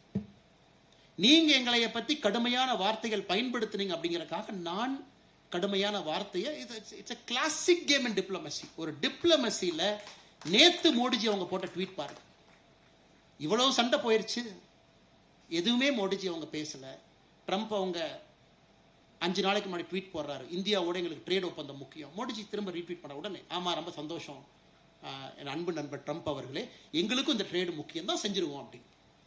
நேத்து ட்ரம்ப் அவர்களாகவே மோடிஜிக்கு தொலைபேசியில கூப்பிட்டு உங்களுடைய 75வது பிறந்த நாள் வாழ்த்து நான் சொல்ல வேண்டும் என்று ட்ரம்பே நேத்து கூப்பிடுறாரு. நான் ட்ரேடு பண்ணணும். இன்னைக்கு மோடிஜி சொல்றேன் நாங்களும் தயார், ட்ரேடு பண்ணுவோம் வாங்க அப்படின்னு. ஒரு ட்ரம்ப் அவ்வளவு ஈஸியா அசைச்சு பார்க்க முடியாதுங்க, அவ்வளவு ஈஸியா அசைச்சு பார்க்க முடியாது. சைனா தடுமாறிட்டு இருக்காங்க. இப்ப சைனாவுடைய பேச்சுவார்த்தைகள் பாத்தீங்கன்னா ஜெர்மனி, வேறு மத்திய நாட்டில் நடந்துகிட்டு இருக்கு ட்ரேடு பேச்சுவார்த்தை. அவ்வளவு ஈஸியா, ஏன்னா ட்ரம்போட சீட்டுக்கு அந்த பவருங்க. $32 trillion, இந்தியாவை விட 8 மடங்கு பொருளாதார வலிமை, 6 ஏர்கிராஃப்ட் கேரியர், எங்க வேணாலும் சுத்திக்கிட்டு இருக்கு, powerful military in the world. அவன் சிப்பை ஸ்டாப் பண்ணா அடுத்த நாள் காலையில் செல்போன் மேனுஃபேக்சர் பண்ண முடியாது. அவங்கிட்ட டெக்னாலஜி இருக்கு, வேர்ல்ட்ஸ் பெஸ்ட் கம்பெனி இருக்கு, ஏஐ இருக்கு, எல்லாம் வச்சிருக்கான். ஆனாலும் தன்மானத்தை விட்டு கொடுக்காம அமைதியாக மோடி பேசுறத பாருங்க. எல்லாம் சரண்டர். ஜப்பானுடைய பிரதமர் ரிசைன் பண்ணிட்டார் போன வரையும். நேர அக்ரிமெண்ட், ஜப்பான் போனும் ட்ரம்போட போடும். எப்படி அக்ரிமெண்ட் போட்டாங்க? ஜப்பானுடைய பழைய பிரதமர், ஒன்றும் பிரச்சனை வேண்டாம், நீங்கள் நானும் எல்லாம் ஓகே ரெடி பண்ணிக்கலாம், $800 பில்லியன் அமெரிக்காவில் இன்வெஸ்ட் பண்ணிடுறோம், கொஞ்சம் ட்ரேடை கொஞ்சம் பார்த்து பண்ணி கொடுங்க. இன்னைக்கு ஜப்பான்ல எப்படியா நீ போய் $800 பில்லியன் இன்வெஸ்ட் பண்ணணும் எப்படியா சொல்லலாம்? இல்ல பிரச்சனையே ரிசைன் பண்ணிட்டாரு, நீ விட்டுங்கப்பா, அடுத்த பிரதமர் ஒருத்த வான். இந்த ட்ரம்பினுடைய ட்ரேடு டாரிஃப்ல உலக அரசியலை மாறிட்டு இருக்கு. UK politics has changed. நிறைய அரசியல் மாறிடுச்சு, எந்தெந்த நாடுகள் மாறிடுச்சு. சைனா குளறுபடி எப்படி உங்களை டீல் பண்ணலாம்? Vietnam is in problem. பாகிஸ்தானை பொறுத்தவரைக்கும் இங்க என்னங்க இருக்கு? ஒண்ணுமே இல்லை. ரிலையன்ஸ் இண்டஸ்ட்ரீஸினுடைய லூஸ் சேஞ்ச் தான் பாகிஸ்தானுடைய எக்கானமி. லூஸ் சேஞ்ச், ரிலையன்ஸ் இண்டஸ்ட்ரியினுடைய லூஸ் சேஞ்ச். ரிலையன்ஸ் நிறுவனத்தை எடுத்துக்கங்க, உலகத்தினுடைய 86வது பெரிய பொருளாதார நிறுவனம். ஒரு குவார்ட்டருக்கு 20,000 கோடி ப்ராஃபிட் பண்றாங்க. வருஷத்துக்கு 2.5 லட்சம் கோடி ரெவென்யூ பண்றாங்க. இந்தியாவுடைய மொத்த பட்ஜெட்ல 4% அவங்க கொடுக்குற டாக்ஸ். பாகிஸ்தான் எக்கானமியை போய் கூகுள் பண்ணி பாருங்க, அது ரிலையன்ஸ் இண்டஸ்ட்ரியினுடைய லூஸ் சேஞ்ச், அது அவ்வளவுதான். ஸோ அவன் என்ன பண்றான், எப்பா நமக்கு என்ன வந்தாலும் லாபம், நம்மகிட்ட என்ன இருக்கு, ஒன்றும் இல்லை. நேராக அந்த ஃபீல்டு மார்ஷல் போறார் பாகிஸ்தானுடைய மிலிட்ரி. சார் என்ன சார் வேணும், நோபல் பிரைஸ்க்கு நாங்க ரெக்கமெண்ட் பண்றோம். எதுக்கு பாகிஸ்தான் ரெக்கமெண்ட் பண்றாங்கன்னு அவங்களுக்கே தெரியல, நாங்க ரெக்கமெண்ட் பண்றோம். அடுத்து பாகிஸ்தானுடைய பிரைம் மினிஸ்டர் அவரு போறார். என்ன வேலை எடுத்துக்கங்க, பாகிஸ்தான்ல ஆயில் இருக்கிறத பாகிஸ்தான்காரனே நம்ப மாட்டான். இந்த இட்லிக்கு சட்னின்னு சொன்னா சட்னியை இட்லியை நம்பாரு. ட்ரம்ப் சொல்றாரு பாகிஸ்தான்ல அவ்வளவு ஆயில் இருக்கு, பாகிஸ்தான்காரனே முழிக்கிறான். இத்தனை ஆயில் இருந்தா நாங்க ஏன் பிச்சை எடுத்துட்டு இருக்கோம், எப்பவே முன்னேறி இருப்போமே. அந்த கட்டுக்கதையை பாகிஸ்தான்காரனே நம்புறான். ஓ ஆயில் இருக்க மாட்டதா இருக்கு, இங்கேயோ சொல்றானுங்க. அப்ப உன் நாட்டுல ட்ரில் போடுற வரைக்கும் உனக்கு தெரியாது, நீ ஒரு நாட்டை நடத்திட்டு இருக்க. நீங்க நல்லா உத்து பார்க்கணும், ஜியோ பாலிட்டிக்ஸ் ரொம்ப க்ளோஸ் ஆப். அதுல விட்டு கொடுக்காம கனடா போறாரு. கனடாக்கார் எத்தனை அந்த பிரசிடென்ட் நம்மளை அவமானப்படுத்தினார், எதுவுமே பண்ணலையே. உலக தலைவர் எப்படி மோடி அவங்க இருந்தாங்க, அவமானப்படுத்திக்க ஒன்றும் பிரச்சனை இல்லை. ஆனா அடுத்த எலெக்ஷன்ல தோத்து போயிருவீங்க, நாங்க எங்க பாட்டுக்கு தான் இருப்போம். அடுத்த எலெக்ஷன் தோத்து புது தலைவர் வந்தார். முதல்ல நட்பே இந்தியா தாயா, முதல்ல இந்தியாவுக்கு மஸ்ட் இந்தியா கூப்பிடியா பிரைம் மினிஸ்டர். அவங்களே சொன்னாங்க நாங்க எங்க அம்பாசிடர் மாத்திக்கிறோம், நீங்க நேம் சேக் ஏதோ பண்ணணும்ல. எங்க அம்பாசிடர் எப்பவுமே ஃபர்ஸ்ட் பாத்தீங்கன்னா சமாதானத்துக்கு போகும்போது யாராச்சும் ஒருத்தரை மாத்தினா தான் சமாதானம் ஆன மாதிரி இருக்கும். சரி எங்க அம்பாசிடர் மாத்திரம், உங்க அம்பாசிடர் மாத்துங்க, எல்லாம் சூப்பர் சமாதானம், அப்படியே போலாம். பழைய நிலைமைக்கு இந்தியா கனடா போயிடுச்சு. அவ்வளவு குற்றச்சாட்டுகள் வச்சாங்க. இதற்கு முன்பு இருந்த அதிபர் பதவியும் இல்லை, கட்சி தலைவரும் இல்லை, எல்லாம் போச்சு. அவருக்கு இன்னைக்கு தனி மனிதனா இருக்கார். அதை எப்படி மோடிஜி டீல் பண்ணாருன்னு பாருங்க. ஒன்லி அமைதி, எதுவுமே பேசல. அங்கிருந்து ட்ரம்ப் கூப்பிடுறாரு, அப்படியே நீங்க கனடா வந்துட்டீங்க, அப்படியே அமெரிக்காவுக்கு வந்துட்டு அப்படியே போட நல்லா இருக்கும். பிஎம் சொல்றாரு சாரிங்க, நாளைக்கு ஒரிசா பீகார்ல மக்களை பார்க்கணும், டேட் கொடுத்துட்டேன், வர முடியாது, தப்பா நினைச்சுக்காதீங்க, தொலைபேசியில பேசுவோம். நேரா பிஎம் இங்க வர்றார். இந்தியாவில் சொல்றாரு இல்ல, ட்ரம்பை பார்த்திருக்கணும், பட் உங்களை பார்க்க வேண்டும் என்பதற்காக வந்து. அது எவ்வளவு ஹிண்ட் கொடுக்கிறார், விவசாயிகளுக்கு எதுவும் நடக்க விட மாட்டேன். இன்னைக்கு நம்ம நல்லா புரிஞ்சுக்கணுங்க, ஏன் நம்ம நிக்கிறோங்க, ஏன் நம்ம எதிர்த்து நிக்கிறோம். 2 விஷயங்களுக்காக. அமெரிக்காவுடைய விவசாய பொருள் உள்ள வர ஆரம்பிச்சதுன்னா மார்க்கெட்ல காம்படிஷன் இல்லைங்க. இன்னைக்கு நீங்க விவசாயத்தை பத்தி டேட்டா பாருங்க. 2013-14 நம்முடைய விவசாயம் எக்ஸ்போர்ட் பாருங்க 22 பில்லியன். 2024-25 53 பில்லியன், 134% வளர்ந்திருக்கும். 2047 அக்ரி செக்டர் பொறுத்த வரைக்கும் 3.1 ட்ரில்லியன். அமெரிக்காவுக்கும் தெரியும். இப்பத்தாயா இந்தியா வார்ம் அப் ஆயிருக்கிறாங்க விவசாயத்துல. இப்பதான் அவங்க வார்ம் அப் ஆகி 3rd கியரை போட்டிருக்கிறாங்க. இத்தனை நாள் அவங்க 0 கியர்ல ஓட்டிட்டு இருந்தாங்க. அதுக்கு 11 வருஷமா மோடிஜி ரெடி பண்றாரு. மண்வள அடையாள அட்டை ரைட், உங்களுக்கு எல்லாம் இன்சூரன்ஸ் ரைட், ஆர்கானிக் ஃபார்மிங், உலகம் ஃபியூச்சர்ல ஆர்கானிக் ஃபார்மிங் தான் இப்பவே தயார் பண்றாரு. Sikkim 100% organic farming. இன்னைக்கு இந்தியாவே ஆர்கானிக் ஃபார்மிங் ரெடி பண்ணிட்டு இருக்காரு. ஏன்னா மோடிஜிக்கு தெரியும் 20 ஆண்டுகள் கழிச்சு விவசாயத்துல நம்ம டாமினேட் பண்ணோம்னா எல்லாம் இந்தியாவில் கை கட்டி உட்கார்ந்துருப்போம். 2047 விவசாயத்துக்கு ரெடி பண்ணிட்டு இருக்காரு. அது அமெரிக்காவுக்கும் தெரியும். சிஏஏ சும்மா லட்டு சாப்பிட்டாங்க இருக்கிறாங்க, அவர்களுக்கு தெரியும். டிஸ்டர்ப் பண்ணு, once a country takes hold of agriculture, அந்த நாட்டை தொடவே முடியாது. அந்த மாதிரி மேனுஃபேக்சரிங் மிஷின் போடலாம், டெக்னாலஜி கொண்டு வரலாம், ட்ரெயின் பண்ணலாம், செய்யலாம். விவசாயம் எப்படியா பண்ணுவேன் நீ? அதை நோக்கி போகும்போது யுஎஸ் விவசாயத்தில் தயவு செஞ்சு என்ன விவசாயத்தை எனக்கு கொடு, மோடிஜி முடியாதுங்கிறார். நேற்று நம்முடைய பிஎல் சந்தோஷ் அவங்க சொன்னாங்க, பஞ்சாப்ல இருந்து ஒரு 4 விவசாயிகள் பாரதிய ஜனதா கட்சி அலுவலகம் டெல்லிக்கு வர்றாங்க. கீழே இல்லைங்க நாங்க யாராச்சும் ஒரு பெரிய தலைவர் உள்ள பார்க்கணும். அவங்கள பிஜேபி கட்சிக்காரங்களே இல்லை. அங்கிருந்து நம்ம ரிசப்ஷன்ல இருக்கவங்க எல்லாம் பிஎல் சந்தோஷ் அவங்க இருக்கிறாங்க, அவர் தான் இருக்கிறாங்க, போய் பாருங்க தேசிய தலைவர் இல்லைங்க. சரி பிஎல் சந்தோஷ் அவருக்கு ஆச்சரியம், பஞ்சாப்ல இருந்து 4 விவசாயிகள் நம்மளை பார்க்கணும், கட்சிக்காரன் இல்லை ஆனா பார்க்கணுங்கிறாங்களே. நேத்து சொன்னாருங்க பிஜேபி மீட்டிங், 4 பேரும் பிஎல் சந்தோஷ்ஜி அவங்க ரூமுக்கு வர்றாங்க. வணக்கம்ங்க, வணக்கம் அப்படின்னு. ஐயா நாங்க உங்களை பாராட்ட வந்தவங்க ஐயா, மோடிஜி எங்களால பார்க்க முடியாதுன்னு எங்களுக்கு தெரியும், உங்க மூலமா பாராட்டு மோடிஜி கொடுக்கலாம். எதுக்குங்க ஐயா அப்படின்னு கேட்கிறார். ஐயா என்ன எதுக்குன்னு கேக்குறீங்க? விவசாயத்துக்காக ஒரு மனுஷன் ட்ரம்ப் எதிர்த்து நிக்கிறாரு, விவசாயி நான் பாராட்டினா யாருங்க ஐயா மோடியை பாராட்டுவார்? இது போன்ற நல்லவர்கள் இருக்கும் வரை மோடிஜியை அசைத்து பார்க்க முடியாது. அசைத்து பார்க்கறதெல்லாம் யோசிக்கவே முடியாது. ஏன்னா அவரை கொஞ்சம் நெருக்கமாக பார்த்தவர்கள், அவருடைய அரசியலை புரிஞ்சவங்க, வெரி டீப் திங்கருங்க. அவர் இன்னைக்கு சத்தியமா நான் சொல்றேங்க, 2034 தேர்தலை பத்தி தான் சத்தியமா யோசிப்பார். 29 யோசிக்க மாட்டார், அங்க யோசிச்சுட்டு இருப்பார். 2034னா 18 வயசு. அவன் இன்னைக்கு தான் 2006ல தான் பிறந்திருப்பாங்க. அவன் எப்படி யோசிப்பான்? ஜென்ஜி. இன்னைக்கு நம்ம சொல்றோம் நேபாள், கடைசி ஒரு 2 நிமிஷம் முடிச்சிடுறேங்க. நேபாள் போராட்டம், ஆர்ப்பாட்டம், இன்னைக்கெல்லாம் ரிசர்ச் பண்ணிருக்கேன் நியூயார்க் டைம்ஸ். ஏன் போராட்டத்திற்கு 1 வருஷத்துக்கு முன்னாடி என்ஜிஓக்கு வந்த பணம் 130% சராசரியா உயர்ந்திருக்கு. ஒரு 4 என்ஜிஓ டார்கெட் பண்றாங்க. நீ தாண்டா பணம் உங்களுக்கு வந்துச்சு, எப்படா வந்து சொல்லு. 130% எப்படி அவங்களுக்கு பணம் வந்து சொல்லு. பங்களாதேஷ் போராட்டத்திற்கு முன்பு என்ஜிஓக்கு பணம். நம்மாலு 2018 என்ஜிஓ கதையை முடிச்சுட்டு அடுத்து போயிட்டார். அவரை எப்ப திங்கிங் பாருங்க, ஐயோ நீ என்ஜிஓ மூலமா தான் நீ வருவ. எத்தனை காலம் இந்த டகால்ட்டிய டெவலப்பிங் நேஷன், குளோபல் சவுத் நேஷன்ல என்ஜிஓ வச்சா நீங்க டகால்ட்டி பண்ணிட்டு இருக்கீங்க. 2018 ஃபெரால கிளியர் பண்ணிட்டு போயிட்டாச்சு. இப்ப இனி 1 ரூபா கொண்டு வந்தாலும் ஸ்டேட் பேங்க் ஆஃப் இந்தியாவில் அக்கௌண்ட் ஆரம்பிக்கணும். அது கனாட் பிளேஸ்ல தான் ஆரம்பிக்கணும்.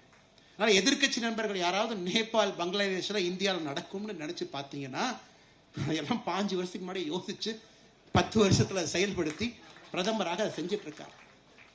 இப்ப யோசிக்கிறீங்க ராஜா, அவர் 10 வருஷம் முன்னாடி யோசிச்சுட்டார். எதிர்கட்சி நண்பர் உங்களுக்கு இல்லைங்க, எதிர்கட்சி நண்பர்கள். எனக்கு இந்தியாவில் ஒரு என்ஜிஓ $1 பெற வேண்டும் என்றால் ஸ்டேட் பேங்க் ஆஃப் இந்தியா வங்கியா இருக்கணும், கனாட் பிளேஸ்ல அது இருக்கணும், ஒரே ஒரு வங்கியா இருக்கணும். அதுக்குள்ள மட்டும்தான் $1 வரும். இதெல்லாம் சொல்லுவாங்க இல்லைங்களா, தம்பி லட்டுல வச்ச நினைச்சியா, நான் நட்டுல வச்சேன் அப்படிமா. அதனால இந்த அளவுக்கு டீப் திங்கராக இருக்கக்கூடிய மோடியை வந்து அசைச்சு பாத்திர முடியுங்களா? இந்த அளவுக்கு யோசிக்கிறோட எலெக்ஷன் பத்தி யோசிக்க மாட்டாருங்களா? அதனால் அவர் எந்த முடிவெடுத்தாலும் அது சரியாக இருக்கும். அது கட்சி தொண்டர்களாக நாங்க அதை நம்புறோம். என்ன முடிவெடுத்தாலும் ஷார்ட் டேர்ம் பெயின், அது லாங் டேர்ம் சக்சஸ். நாட்டு மக்களாக எந்த முடிவெடுத்தாலும் சரியா இருக்குங்கிற ஒற்றை நம்பிக்கை, அவ்வளவுதான். ஏன்னா உங்களையும் நாங்க டெஸ்ட் பண்ணியிருக்காரு மோடிஜி, சாதாரணமா பண்ணல, டெஸ்ட் பண்ணியிருக்காரு. டிமானிட்டைசேஷன் கொஞ்சம் சிரமம் தான், எஸ், பட் லார்ஜர் கெயின் பண்ணி ஆகணும். எத்தனையோ விஷயங்கள், டாக்ஸேஷன் பேஸ், இன்னைக்கு இருக்கக்கூடிய விஷயங்கள், ஜிஎஸ்டி வரி குறைப்பு, எங்கெல்லாம் நமக்கு வந்து ரிலீஃப் கொடுக்கணுமோ கரெக்டாக கொடுத்துருவார். இல்லைங்க கொஞ்சம் டாக்ஸ் மிடில் கிளாஸ் கட்ட மாதிரி இருக்கே, ஒன்று இல்லாமா, சரிப்பா 12 லட்சம் வரை கட்டாதீங்க, அப்பா சந்தோஷம், சூப்பர். எத்தனை பேருக்கு தெரியும் 12 லட்சம் ரூபா வரைக்கும் நீங்க டாக்ஸ் கட்டாதீங்கன்னு சொன்னனால 90% நம்ம டாக்ஸ் பேஸ் இறந்துட்டோம். 90% we have lost tax base overnight 90%. GST சேஞ்ச்னால ஒரு 45,000 கோடி ரூபாய் அரசுக்கு இழப்பு. இழப்புன்னு சொல்றதை விட மோடிஜி இன்வெஸ்ட்மெண்ட்டா பார்க்கிறார். ஃபைன், அது திரும்ப இன்ஃபார்மல் எக்கானமியில் ஃபார்மல் எக்கானமி உள்ளதானே வரப்போகுது. அதனால் மோடிஜியை பொறுத்தவரை எந்த அளவுக்கு நம்மளை கொண்டு போகணும், எல்லாமே நாட்டு நலனுக்காக. எப்ப அந்த லீக் வால்வை கொஞ்சம் ரிலீஸ் பண்ணணும், எப்ப நம்மளைய புஷ் பண்ணணும். இந்த சுதந்திர தின உரை பார்த்தீங்கன்னா கடைசி ஒரே நிமிஷம் அவர் பேசுவதெல்லாம் சாதாரணமா பேசுறீங்க. First independence day speech 2014 toilet கட்டணும். இப்பதான் உட்காந்து 2 ஸ்பீச் பார்த்துட்டு இருந்தாங்க, சும்மா ஒரு ஆசையா பார்த்து. 2014 டாய்லெட் கட்டணும். 2025 ஜெட் இன்ஜின் பில் பண்ணுங்கிறாரு. ஐயா சாமி, என்ன 11 வருஷத்துல மாத்திட்டீங்க. 2015 ஸ்வச் பாரத், 1000 நாட்கள்ல இந்தியாவுடைய கடைசி கிராமத்திற்கு கரண்ட், அதை சொன்னவர் இன்னைக்கு ஃபர்ஸ்ட் சிப் நாம செய்யணுங்கிறார். இது சாதனை இல்லைங்களா? இது மாற்றம் இல்லையா? 11 ஆண்டுகள்ல டாய்லெட்டை பத்தி பேசிக் கொண்டிருந்தக்கூடிய இந்தியா உண்மையாலும் 11 கோடி பேருக்கு டாய்லெட் வேச்சு. திராவிட மாடல் ஆட்சி என்று சொல்லக்கூடிய தமிழகத்துல 52 லட்சம் புதிய டாய்லெட் கட்டியிருக்கோம். 52 lakh இந்த ஸ்டேட்ல. பெரிய industrial state, second largest economy after Maharashtra. இத்தனை அவங்க சொன்னாலும் 52 லட்சம் தாய்மார்கள் டாய்லெட் இல்லாம பொதுவெளிக்கு போனா நம்ம ஊர்ல கட்டியிருக்கோம். ஆனா இன்னைக்கு சிப்பாக, அதை வந்து செமிகண்டக்டராக, அதை வந்து நம்ம ஜெட் இன்ஜினாக, ஒரு டெவலப்மெண்ட்டாக, பொருளாதாரமாக நம்மளை பேச வைத்திருக்கின்றார் என்றால் சாதாரண வேலை இல்லை. கடைசியா ஒன்ன சொல்லி முடிச்சுக்கிறாங்க, கடைசி ஒரே நிமிஷம். ஏன்னா நம்ம ஜெனரல் அரசியல் மேடையில் அதை பேச மாட்டோம், அதற்கான அது பேசவும் கூடாது. அது மேடை வேறு மேடை, அது எதிர்கட்சி நண்பர்கள் பதில் சொல்லுவோம், நம்மளுடைய கட்சியை பத்தி சொல்லுவோம், ஆட்சியை பத்தி சொல்லுவோம். மா ஜெடோங் சைனாவுடைய முதல் கம்யூனிஸ்ட் தலைவர் 1949. இந்த அமெரிக்காக்காரனுக்கு பார்த்தீங்கன்னா என்னடா அந்த சைனாக்காரன் கையிலேயே மாட்ட மாட்டான், எப்படியாச்சும் அவனை பிடிக்கணும். ஏன்னா 72 தான் சைனா ஓப்பன் ஆச்சு. அப்ப ஃபர்ஸ்ட் அமெரிக்கா இன்ஃபார்ம்ல அந்த மா ஜெடோங்கிட்ட பேச போறாங்க. டே நீ எங்கிட்ட வரலினா உருட்டி மிரட்டி கொன்றுவோம் உன்னை சைனாவை அப்படின்னு. 55, 56, 57 கிசிஞ்சருடைய ஆரம்ப காலம்.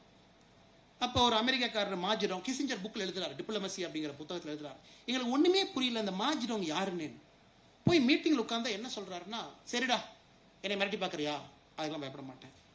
ஏன்னா உடைய ஆட்டம் பாம்பு இருக்க மேல போட்டுருவியா, அப்ப சைனாட்ட ஆட்டம் பாம்பு இல்லாத காரணம். சரி எத்தனை பேர்த்த கொள்ளுவ, உடனே அமெரிக்கன் டிப்ளமேட்ஸ் பார்க்குறாங்க, என்ன இப்படிலாம் பேசுறாரு. சரி, நீ ஆட்டம் பாம் போட்டு ஒரு 100 மில்லியனை கொல்லுவியா, என் சைனாக்காரன் 100 மில்லியனை கொன்றுவியா, நீ சைனாவுடைய தலைவர் அமெரிக்கன் நெகோசியேட்டர்கிட்ட பேசுறாரு, இன்ஃபார்மல், இப்போ டாக்குமெண்டட். நீ 100 மில்லியன்னா 10 கோடி பேர்த்த கொல்லுவியா, சரி வச்சுக்க. நான் மைக்கில் வந்து என்ன சொல்லுவேன்னா, என்னோட தாய்மார்கள் சகோதரிகிட்ட சொல்லுவேன், எல்லாரும் 3 குழந்தை பெற்றுக்குங்கன்னு சொல்லுவேன். 40 வருஷத்துல இன்னும் 400 மில்லியன் 40 crore உங்கள்கிட்ட வந்து நிற்பேன். நீ என்ன பண்ணுவேன், ஹைட்ரஜன் பாம்பு கொண்டு வந்து மறுபடியும் கொல்லுவியா, மறுபடியும் என் சகோதரிகிட்ட சொல்லுவேன் 3 குழந்தைங்க பெற்றுக்குங்க. என்னை நீ ஆட்டி அசைச்செல்லாம் பார்த்துட முடியாது. இது 1000 ஆண்டுகள் பாரம்பரியம் இருக்கக்கூடிய ஒரு நாடு. அதனால நீ பவர் இருக்க, இன்னைக்கு நான் ஏழை நாடாக இருக்கலாம், நீ வந்து மிரட்டி பார்த்து என்கிட்ட வேலை பார்க்கலாம் நீ நினைச்சின்னா, மாசிடம் இருக்கும் வரை கம்யூனிஸ்ட் சைனால் நான் விட மாட்டேங்கிறார். அதை கிசிஞ்சர் மிக அற்புதமாக எழுதுறார். இந்த மாதிரி தலைவர்கள்ட்ட போய் நாங்கள் தலையை போய் இடிச்சு நாங்கள் பண்ண பஞ்சாயத்து இருக்கேன். அவர்கிட்ட பேசி பேசி 56 பேசி 72 தான் கதவை திறந்து வா 2000 டிப்ளமேட் வச்சுக்கலான்னு சொன்னார். ஸோ சில தலைவர்கள் அந்த மாதிரி தலைவர்கள். மாசிடாங் அவர்கள் இறந்த பிறகு இன்னைக்கு தான் அமெரிக்கா அதை ரிலீஸே பண்ற டாக்குமெண்ட், அதை கிசிஞ்சர் அவருடைய புத்தகத்தில் அந்த கான்வர்சேஷன்ல எழுதுறாரு. அதனால மோடிஜி அவர்கள் இந்த மாதிரி 1000 செஞ்சிருப்பாரு, நமக்கு இன்னைக்கு தெரியாது, 20 ஆண்டுகள் கழிச்சு தெரியும். அன்னைக்கு அடுத்த தலைமுறை அவரை இன்னும் வேறு விதத்துல கொண்டாடும். இன்னைக்கு நம்ம ஒரு பார்வை தாங்க, ஒரு பார்வை தான் பேசணும். இன்னும் ஒரு மிகப்பெரிய பார்வை வெளியே இருக்கும், சீக்கிரட்டா இருக்கும், கிளாசிஃபைடா இருக்கும், நமக்கு தெரியாது. அன்னைக்கு பார்க்கும் பொழுது சரித்திரம் இன்னும் சிறப்பாக, இன்னும் விஸ்தாரமாக, இன்னும் பிரம்மாண்டமாக மோடி அவர்களை பற்றி எழுதும், பாரதத்தை பற்றி எழுதும். அந்த காலத்துல யோக புருஷனுடைய வாழ்க்கையில நாம் எல்லோரும் சேர்ந்து வாழ்ந்து கொண்டிருக்கின்றோம். நல்ல மனிதர்களாக, நல்ல குடிமக்களாக நாமும் நம்மளால முடிஞ்சதெல்லாம் செய்வோம். இதுல சில பேர் குழந்தைங்க இருப்பீங்க, நானும் மோடி மாதிரி வரணும், அந்த குவாலிட்டிஸை தயவு செஞ்சு கத்துக்குங்க. அண்ணன் சொன்னார், அரசியல்ல இன்டெகிரிட்டி கர்ம வீரர் காமராஜர் ஐயா மாதிரி சில நபர்களுக்கு மட்டும்தான் இருக்கு, மோடி அவர்களுக்கு இருக்கு. குழந்தைங்களுக்கு சொல்லிக் கொடுங்க, பப்ளிக் சர்வீஸ் டேஸ்ட்டை கொஞ்சம் கொடுங்க. அதெல்லாம் நாம் பாடமாக எடுத்துக்கொள்ள வேண்டும். காரணம், ஒரு யுக புருஷனுக்கு பிறகு அடுத்து வரக்கூடிய தலைவர்கள் இத்தனை காலமாக உலக அரசியலை பார்க்கும் பொழுது அது தடுமாற்றம் தான். ஆனா எனக்கு நம்பிக்கை இருக்கிறது, மோடி அவர்கள் பாரதிய ஜனதா கட்சியில நெக்ஸ்ட் லெவல் டேலண்ட் லீடர்ஷிப், இது வெரி இம்பார்ட்டன்ட். ஒரு பொலிட்டிக்கல் லீடர் அவங்க மட்டும் அப்படியே ஜெயிச்சுட்டு சூப்பர் அப்படின்னு கை காட்டிட்டு போயிட்டு அடுத்து நீங்க சக்சஸரை ரெடி பண்ணல அப்படின்னா பெரிய தவறாக போய்விடும். இப்படிதான் பல நாடுகள் கீழே விழுந்திருக்கு. என்னை பொறுத்தவரை Modiji's greatest achievement will be அவர் சக்சஸரை அவரோட பெட்டராக இருக்க வேண்டும் என்று இப்பவே உருவாக்க ஆரம்பிச்சிருப்பார். அது மோடிஜியினுடைய சிந்தனை. அது நாம் நாட்டு மக்கள் பொறுத்தவரை தைரியமா சந்தோஷமா இருக்கலாம். we have a good leadership pipeline. நான் நாட்டை எடுத்து செல்வதற்காக சாயங்கால நேரத்தில் இனிமையான மாலை பொழுதுல மிகச்சிறப்பான இந்த விழாவிற்கு வந்திருக்கக்கூடிய எல்லா அன்பு பொதுமக்களுக்கும் பத்திரிகை நண்பர்களுக்கும் மறுபடியும் என்னுடைய வணக்கத்தை தெரிவித்துக் கொள்கின்றேன்.